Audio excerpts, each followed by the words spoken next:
오늘은 하나님의 꿈이라는 제목으로 하나님 말씀 선포하겠습니다. 이 캄보디아에 가면 시엠립이라고 불리는 작은 마을이 있습니다. 이 마을은 일명 쓰레기 마을이라는 별명이 붙어 있는데, 이곳에는 전 세계 각처에서 모인 쓰레기들이 산더미를 이루는 곳입니다. 이 쓰레기를 처리하느라 많은 기계들이 동원되는데, 세밀한 작업은 인간의 손이 가야 하다 보니까 그 쓰레기를 분류하고 분리하는데 사람들이 돈을 벌려고 여기에 오게 됩니다. 그러면서 너무나 많은 사람들이 와서 마을이 형성될 정도로 굉장히 사람들의 공동체가 커지게 되었어요. 여기에서 사람들이 모여서 살면서 자녀들을 낳게 되고, 그 자녀들은 쓰레기 더미 근처에 있는 학교를 다니면서 실제로 살아가고 있는 다큐멘터리를 제가 본 적이 있습니다.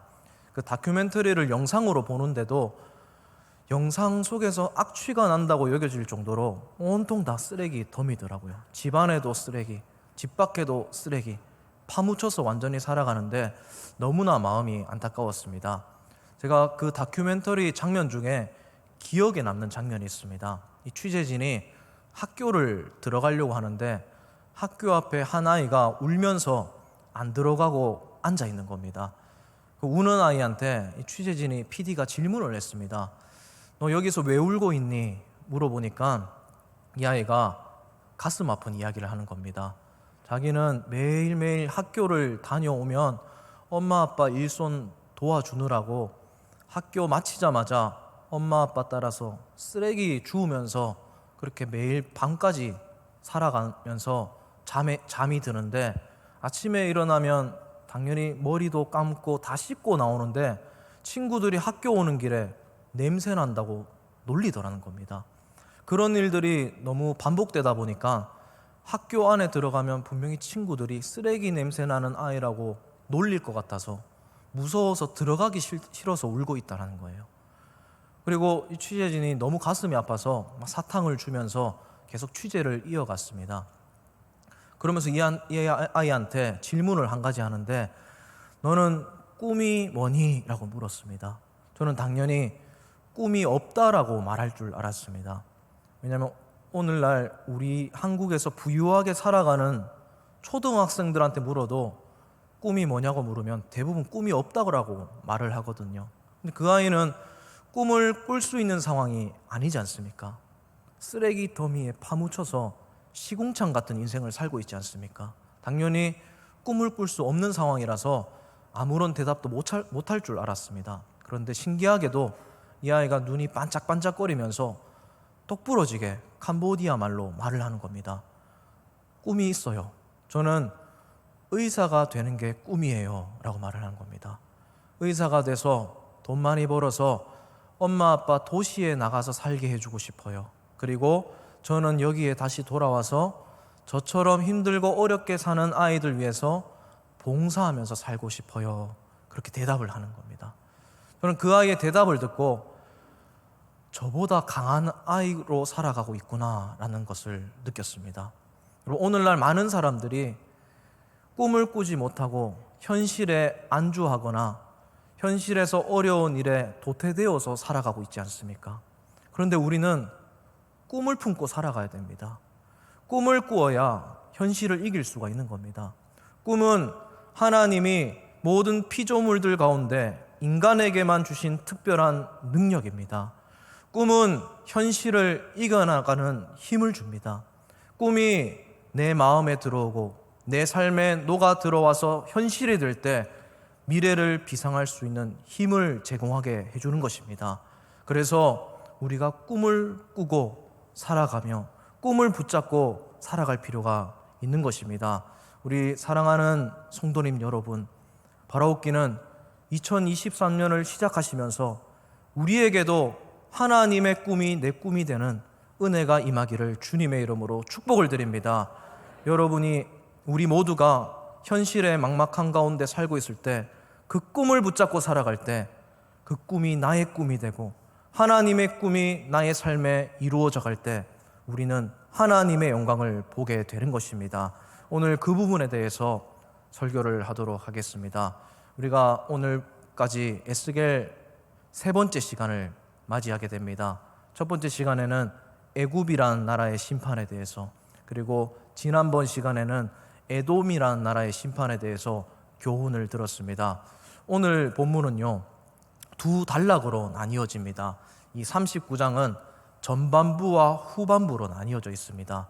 전반부는 38장부터 이어지는 마곡이라는 나라에 대해서 심판이 예고되고 있습니다.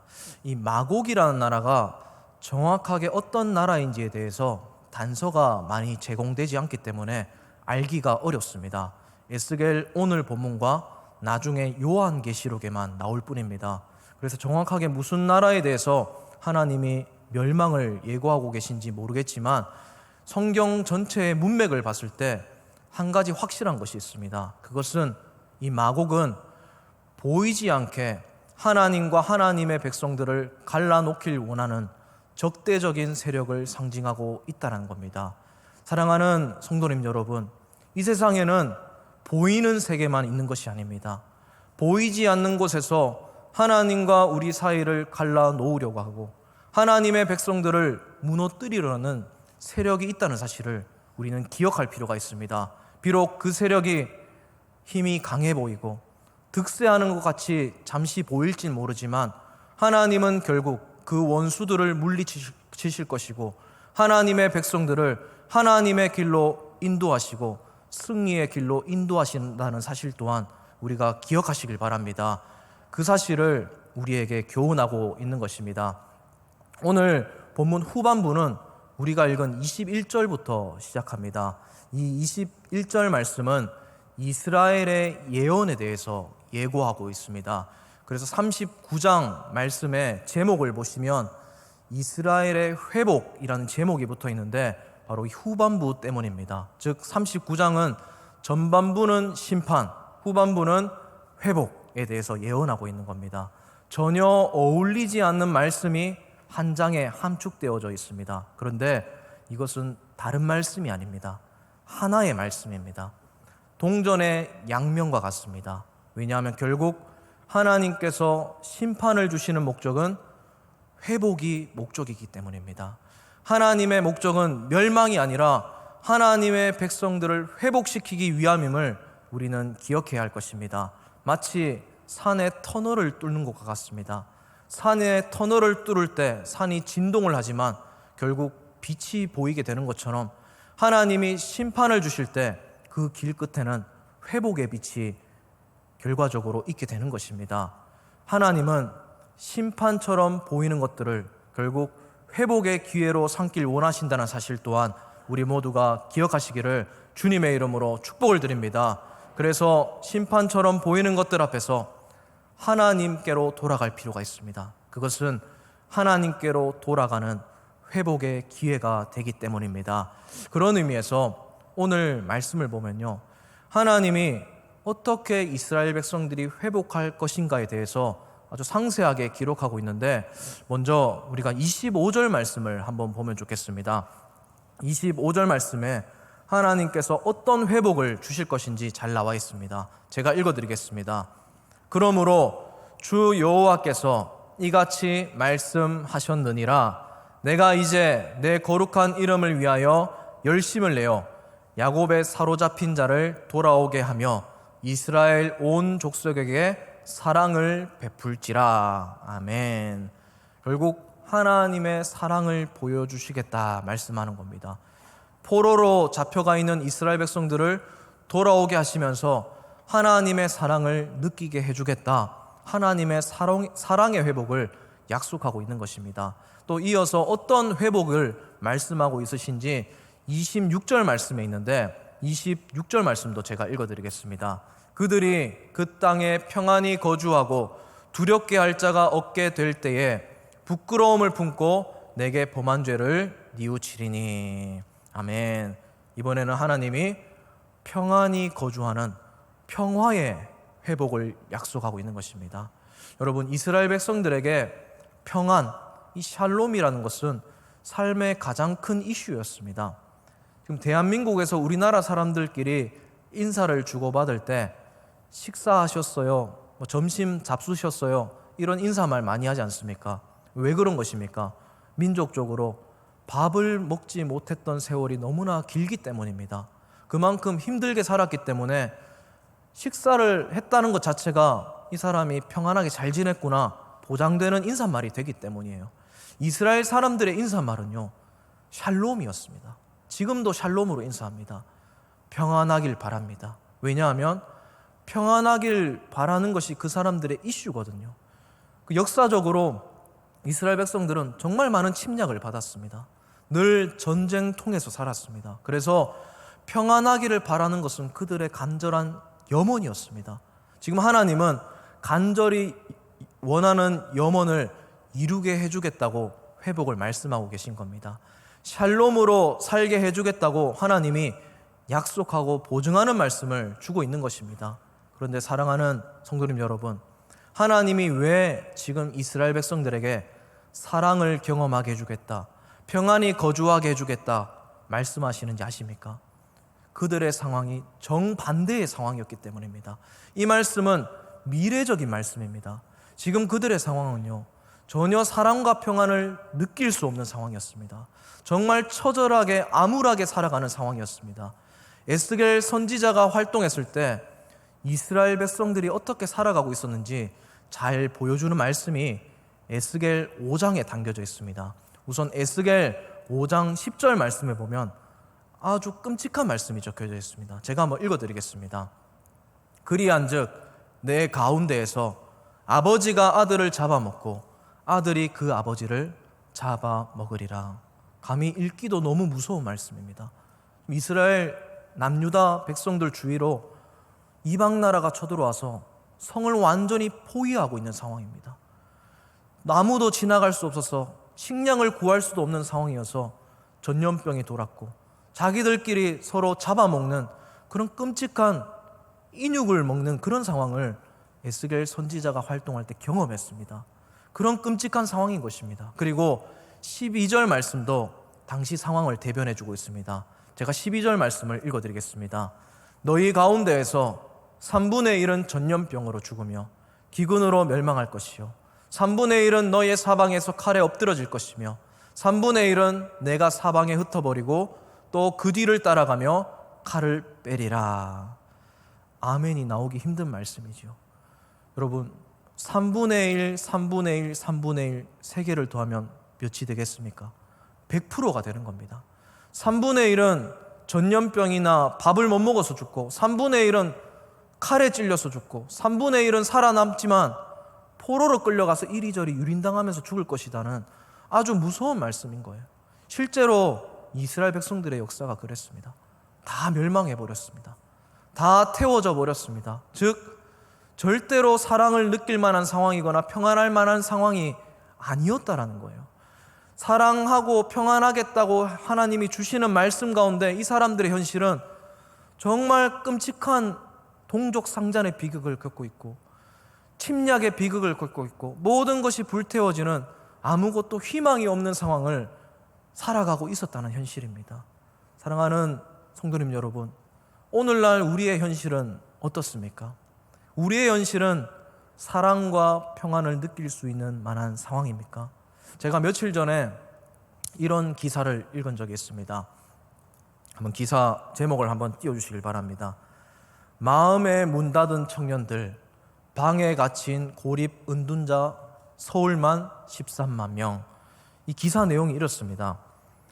30대 초반 김선호 씨는 2017년 주변과의 교류를 끊고 스스로 고립을 택했다. 해고 등 사회생활에서 겪은 갈등과 스트레스 때문이다. 이처럼 여러 가지 문제로 마음의 문을 닫고 스스로 방 안에 자신을 가둔 고립 은둔 청년이 서울에만 13만 명에 이르는 것으로 확인됐다. 고립 은둔을 선택하게 된 계기로 가장 많은 이유가 실직 또는 취업의 어려움, 심리적 정신적인 어려움, 인간관계의 어려움 등이다. 그리고 이 사람들 가운데 18.5%가 이미 정신건강 약물을 복용하는 중이다. 정말 안타까운 현실인 것입니다. 또 몇 개월 전에는 이런 기사도 있었습니다. 이 기사도 제가 읽어드리겠습니다. 작년 기사입니다. 올해 우울증 환자 20대 여성 후반 가장 많다. 내용이 더 충격적입니다. 20대 후반 여성 우울증 환자가 가파르게 증가해 올해 상반기 성별, 연령별 우울증 환자 중 가장 많은 것으로 나타났다. 지난해 처음으로 20대 우울증 환자 수가 60대 우울증 환자 수를 넘어서 최다 인원을 기록한 것에 이어 청년 정신건강에 큰 위기가 여실히 드러났다. 통계적으로 보면요, 2017년까지는 당연히 60대 노년층의 우울 지수가 가장 높았습니다. 그런데 2021년부터 갑자기 20대 후반 여성의 우울증 지수가 높아지면서 127%나 1년 사이에 증가했습니다. 그러니까 지금 대부분의 우울증 환자는 20대 청년 여성인 겁니다. 여러분, 우리가 상식적으로 알고 있기로 사람들이 언제 우울해집니까? 나이가 들면서, 호르몬 수치가 변하면서, 또 신체적 활동이 줄어들면서, 자녀들이 떠나가면서 공허해지고 허탈해지면서 약간 침체기를 경험하지 않습니까? 근데 그거는 이제 옛날 말이 된 것입니다. 지금 이 시대는 가장 아름다운 나이, 가장 빛나야 될 청년들이 우울감에 빠지고 있다는 거예요. 혼자 스스로 방 안에 들어가서 갇혀서 나오지 않는, 스스로 그런 방어 기제를 비치는 청년들이 한 집 건너서 한 집에 있다는 겁니다. 주변에서 아마 쉽게 찾으실 수 있을 겁니다. 여러분, 이들이 왜 이렇게 된 것입니까? 어렸을 때부터 경쟁 사회에 뛰어들면서 치열하게 경쟁해도 몇 년간 공부만 하면서 살아도 결국 손에 잡히는 것이 없기 때문입니다. 미래가 안 보이기 때문이에요. 이 문제 건너뛰면 또 다른 문제가 기다리고 있고, 그게 나중에는 너무 가팔라서 오르지 못할 큰 문제가 되어 있더라는 거예요. 입시 경쟁 넘고 나면 또 취업 넘고 나면 결혼, 또 집 문제, 여러 가지 사회적인 문제가 청년들을 자꾸 고립시키는 겁니다. 뛰어넘지 못하도록 자꾸 자존심을 깎아내리고 자존감이 낮아지게 되는 거예요. 그러면서 점점 대인기피증이 생기고 사회에 들어오는 것을 두려워하면서 가만히 혼자서 속으로 울고 있는 청년들이 이 시대에 정말 많다는 겁니다. 이 사회적인 문제는 어쩌면 이제는 교회가 나서야 할지도 모르겠습니다. 물론 거제교회 청년들은 아주 행복하게 살아가고 있지만 주변에서 심심찮게 이런 울분지수가 가득한 젊은 세대를 많이 만나실 수 있으실 겁니다. 여러분, 이 지금 이스라엘 백성들의 상황은요, 지금 우리나라의 현실보다 더 심각한 상황이었습니다. 그들에게는 도저히 미래가 보이지 않았습니다. 이제는 희망이라고는 찾아볼 수가 없는 상황인 겁니다. 다 불태워지고 다 죽어가고 다 포로로 끌려가 버렸습니다. 그런데 하나님은 에스겔 39장에서 에스겔 선지자를 통해서 사랑을 경험하게 해줄 것이고 평안히 거주하게 해줄 것이다 말씀하고 있다는 겁니다. 하나님이 왜 이런 말씀을 가장 힘든 상황에서 그들에게 주셨겠습니까? 바로 꿈을 가져라는 메시지인 것입니다. 지금 당장은 힘들고 괴롭고 어렵지만 이 꿈은 하나님의 꿈이고 하나님의 계획이니 언젠간 이루어질 것이니 그 꿈을 붙잡고 이겨내라는 것입니다. 그 꿈이 너희의 꿈이 되도록 오늘 하루 버티면서 그 꿈이 이루어졌을 때 하나님을 찬양하고 찬송할 날이 올 것이니까 꿈을 꾸면서 하나님의 꿈을 붙잡고 살아가라는 것입니다. 그 꿈을 붙잡고 살아갈 때 이 어려운 현실을 이겨낼 수 있다라는 하나님의 간곡한 요청인 것입니다. 그런 의미에서 꿈을 꾸는 것은요, 어쩌면 믿음과 비슷한 말이 되지 않을까 싶어요. 어떤 면에서는요, 히브리서 11장 1절 말씀에 보면요, 믿음장이라는 별명이 붙어 있는데 거기서 이렇게 말씀합니다. 믿음은 바라는 것들의 실상이요 보이지 않는 것들의 증거니. 여러분, 믿음이 그렇지 않습니까? 당장 아무것도 손에 잡히지 않습니다. 아무것도 보이지 않습니다. 그런데 그게 잡혀지고 그게 실존하는 것이 믿음이지 않습니까? 그래서 우리가 믿음을 가지게 되면 눈앞에 당연히 있는 것처럼 느껴지게 되고 확신이 생기게 되고 용기가 생기게 되면서 현실을 이겨내는 힘이 생기게 되지 않습니까? 꿈이 그런 것입니다. 하나님의 말씀을 베풀어 주셨을 때 그게 비록 미래형이지만 그 하나님의 꿈을 나에게 심어주시면서 그 꿈이 나의 꿈이 되기를 바라시는 하나님의 말씀을 이스라엘 백성들이 듣고 있었던 것입니다. 그런 의미에서 성경을 보면요, 성경 곳곳에 있는 인물들이 하나님의 꿈을 붙잡고 살아갔다는 사실을 발견할 수가 있습니다. 노아가 그렇습니다. 하나님이 노아에게 홍수의 심판이 있을 것이니 방주를 만들라고 말씀하셨습니다. 노아가 그 말씀 듣고 뚝딱뚝딱해서 바로 하나님 말씀대로 방주를 만들어낸 것이 아닙니다. 억겁의 세월이 걸렸습니다. 100년 이상의 세월이 걸렸습니다. 여러분, 우리가 교회에서만 생활하더라도 교회만 70년이 넘어도 풍파를 다 겪지 않습니까? 한 사람이 100년 이상을 방주만 만들었습니다. 얼마나 많은 어려움을 겪었을까요? 사람들이 얼마나 많이 손가락질했을까요? 비도 한 방울 안 오는데 미래를 꿈꾸면서 방주만 만들고 있는 노아를 보면서 얼마나 한심하게 바라봤을까요? 당장 눈앞에 아무것도 안 보이는 겁니다. 그런데 노아는 하나님 말씀 붙잡고 하나님이 주신 꿈을 붙잡고 뚝딱뚝딱 버티면서 방주를 완성했습니다. 결국 하나님의 말씀이 이루어졌을 때 노아는 피조물들을 구원하는 구원자의 역할로 쓰임받게 된 것입니다. 여러분, 아브라함은 어떻습니까? 하나님이 아브라함을 갈대아 우르에서 부르셨습니다. 많은 민족의 조상이 되게 해주겠다 말씀을 베풀어 주셨습니다. 아브라함이 그때 상황이 어떤 상황입니까? 노인이 되었는데도 자녀가 안 태어나는 상황인 겁니다. 불임인 것처럼 여겨졌던 것입니다. 그런데 그 말씀 듣고 아브라함은 자신의 이름을 개명했습니다. 아브람이었는데 아브라함으로 바꿨습니다. 자기 아내는 사라였는데 사레로 바꿨습니다. 열국의 아버지, 열국의 어머니란 뜻입니다. 여러분, 개명했다는 말은 무슨 말입니까? 사람들에게 그렇게 말을 하고 알리고 다녔다는 거예요. 나는 열국의 아버지야, 열국의 어머니야 라고 말을 했을 때 사람들이 얼마나 비웃었겠습니까? 얼마나 손가락질 당했겠습니까? 아들도 한 명 없으면서 무슨 열국의 어머니냐, 이런 온갖 비난에 시달렸을 겁니다. 그런 말씀 붙잡고 싶지 않았을 겁니다. 그런데 아브라함은 때로는 넘어질 뻔도 하였지만 하나님이 결국 그 꿈을 이루게 해주셨습니다. 그 말씀 그대로 열국의 아버지가 되게 해주셨습니다. 오늘날을 살펴보시길 바랍니다. 수많은 믿음의 사람들의 조상이 아브라함이 되어 있지 않습니까? 사랑하는 성도님 여러분, 이처럼 꿈을 가지는 것은요, 하나님의 꿈을 붙잡는 것은요, 하나님의 꿈에 동참하는 은혜의 자리가 되는 것입니다. 하나님의 꿈을 나의 꿈으로 이루고 살아가는 사람들에게는요, 하나님의 영광을 보여주시게 되는 것입니다. 그래서 우리가 하나님의 꿈을 붙잡고 살아갈 필요가 있는 겁니다. 오늘 말씀 속에 이스라엘 백성들도 마찬가지입니다. 결국 하나님이 사랑을 베풀어 주겠다, 평안히 거주하게 해주겠다라는 예언이 70년 뒤에 예레미야 선지자가 말한 대로, 또 에스겔 선지자가 선포한 대로 70년 뒤에 이루어지게 됩니다. 그 포로에서 귀환한 세대들이 그 일을 겪으면서 지었던 시편이 있습니다. 바로 시편 126편입니다.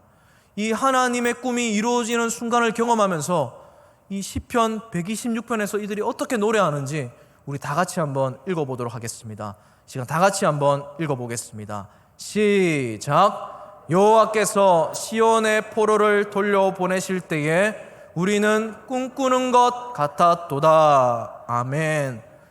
하나님의 꿈이 이루어지는 순간 현실이 너무 황홀해서 꿈을 꾸는 것 같았도다 고백하게 되는 겁니다. 우리가 간절히 바라던 바가 이루어질 때 이런 경험을 하게 되지 않습니까? 이게 꿈인가 현실인가 생신가 하면서 볼도 꼬집어 보지 않습니까? 지금 이스라엘 백성들이 그런 경험을 하는 겁니다. 하나님의 꿈이 이루어지는 순간 딱 현실을 보니까 진짜 꿈인 것처럼 여겨지는 겁니다. 현실인데 그동안 하나님의 꿈이 이루어질 것이라고 말씀만 붙들고 살았는데 결국 이루어지니까 황홀경에 빠지게 되는 겁니다. 기쁨이 넘쳐오게 되는 것입니다. 사랑하는 성도님 여러분, 우리도 마찬가지 아니겠습니까? 오늘날 우리의 현실에서 우리가 꿈을 품으면서 살아가야 될 영역들이 있으십니까? 그것이 관계적인 것입니까? 재정적인 것입니까? 나라를 향한 것입니까? 교회를 향한 것입니까? 자녀를 향한 것입니까? 부디 소망과 회복의 꿈을 놓치지 마시길 바랍니다. 그 꿈은 언젠간 이루어질 것입니다. 왜냐하면 하나님은 나를 사랑한다 말씀하고 계시기 때문입니다. 나는 하나님의 아들이요 딸이기 때문입니다. 하나님은 모든 일이 합력하여 선을 이루길 바라시는 분이시기 때문입니다. 결국 선하게 귀결되어 갈 것입니다. 그런 의미에서 저도 사실은 매번 꿈을 꾸면서 이 자리로 올라옵니다. 가끔씩 저한테 이런 질문을 하시는 분이 간혹가다 계십니다. 목사님, 어떻게 설교할 때 왜 그렇게 외워서 항상 설교하십니까? 물어보시는 분들이 계시는데 그 대답을 한번 해드리고 싶습니다. 제가 이 설교단에 올라오면서 저희 담임 목사님만큼 설교 강의에 탁월한 부분이 저한테 없기 때문에 더 많이 신경 쓰는 부분이 있습니다. 설교를 전달하는 것에 굉장히 많은 에너지를 쏟는데, 그러다 보니까 외워서 막힘없이 설교하기를 굉장히 노력하면서 이 자리로 올라옵니다. 처음에 저희 은사 목사님한테 이렇게 하라는 지도를 받고 그때부터 시작했는데, 제가 머리가 좋은 편이 아니라서 설교를 외울 때 정말 고통스럽습니다. 진짜 뼈를 깎는 고통이라고 말할 정도로 너무 괴롭고 힘듭니다. 그래서 제가 한번, 지금은 숫자가 많이 줄어들었는데 처음에 외우기 시작했을 때는요, 제가 몇 번 해야지 외워지냐 세어보니까 50번 이상을 해야지 겨우 외워지더라고요. 그러니까 제가 설교단에 올라올 때는요, 이미 50번 설교를 리허설 해보고 올라온 모습을 한번 보시고 계신 겁니다. 지금은 많이 줄어들었지만요. 그럴 때 정말 허탈합니다. 내가 왜 이렇게까지 해야지? 이렇게까지 할 필요가 있나? 막 괴롭습니다. 그런데 그렇게 하게 됩니다. 왜냐하면 꿈을 꾸기 때문이에요. 이 자리로 나오시는 성도님들이 예배의 자리로 나오실 때까지 얼마나 많은 부분을 포기하고 오시는지 제가 알기 때문이에요. 많은 부분을 내려놓고 이 자리로 오시면서 위로받길 원하시고 하나님 말씀 한 구절이라도 붙들고 살아가길 원하시는 마음으로 이 자리로 오시는 분들이 너무 많기 때문입니다. 수요 예배뿐만 아니라 주일 예배도 마찬가지겠죠. 특별히 청년 예배 때도 마찬가지입니다. 얼마나 힘들게 일주일간 살아가다가 이 자리로 오는지, 잠이 오는 마음 붙잡고 무릎 쿡쿡 쑤셔 가시면서 깨려고 노력하시면서 필기해 가시면서 들으려는 그 성도님들의 그 내려놓음, 간절함을 알기 때문에 꿈을 꾸고 가요. 기도를 합니다. 항상 설교를 앞두고. 너무 설교를 준비하면서 괴롭지만, 하나님, 이 성도님들이 이렇게 이 자리로 오시는데 저의 부족함 때문에 제가 설교를 잘 못 전달해서 하나님의 마음이 안 전달되는 일이 없도록 하나님, 제 입술 사용하여 주세요. 저도 노력할 테니까 하나님이 이 자리에 은혜를 베풀어 주세요. 하나님의 말씀이 선포될 때 하나님의 말씀 받들어서 위로받게 해주세요. 우리 성도님들 은혜 받게 해주세요. 그 말씀 붙들고 일어나게 해주세요. 위로받게 해주세요. 그렇게 기도하면서 이 자리로 힘들게 올라옵니다. 아마 저는 은퇴할 때까지 이런 모습으로 살아갈 것 같습니다. 사랑하는 여러분, 성도님 여러분, 우리 모두가 마찬가지 아니겠습니까? 정말 경기 침체가 계속되고 있다는 이야기 때문에 정말 삶이 팍팍하신 분들 많이 계실 겁니다. 사업하실 때 임금도 다 지불하지 못하는 사장님들이 많이 계십니다. 취업의 문이 너무 높아서 항상 낙심하는 청년분들도 많이 계십니다. 그리고 가정도 평안하지 못해서 늘 괴롭게 우리 아들을 생각하면서, 부모님을 생각하면서, 나의 남편을 생각하면서 눈물을 흘리면서 기도하시는 분들 계실 것입니다. 재정적인 어려움 때문에 곤란하신 분들 많이 계실 겁니다. 사랑하는 성도님 여러분, 그럴 때 우리가 할 수 있는 것이 한 가지밖에 없습니다. 하나님이 주신 꿈을 붙잡고 살아가는 겁니다. 하나님의 꿈은 반드시 이루어질 것이니까 그 꿈이 나의 꿈이 되도록 붙잡고 견디면서 이겨내는 것입니다. 그 꿈을 위해서 기도하면서 살아갈 때 오늘을 견디는 힘이 나에게 주어지게 되는 것입니다. 그래서 우리 모두가 오늘 말씀 꼭 기억하시고 하나님이 베풀어 주실 은혜, 위로하심, 그 회복을 꿈꾸시면서 그 꿈이 나의 꿈이 되도록 간절히 바라시면서 오늘 하루 버텨내시며 예배자로 살아가시는 우리 성도님들 되시기를 진심으로 주님의 이름으로 축복을 드립니다.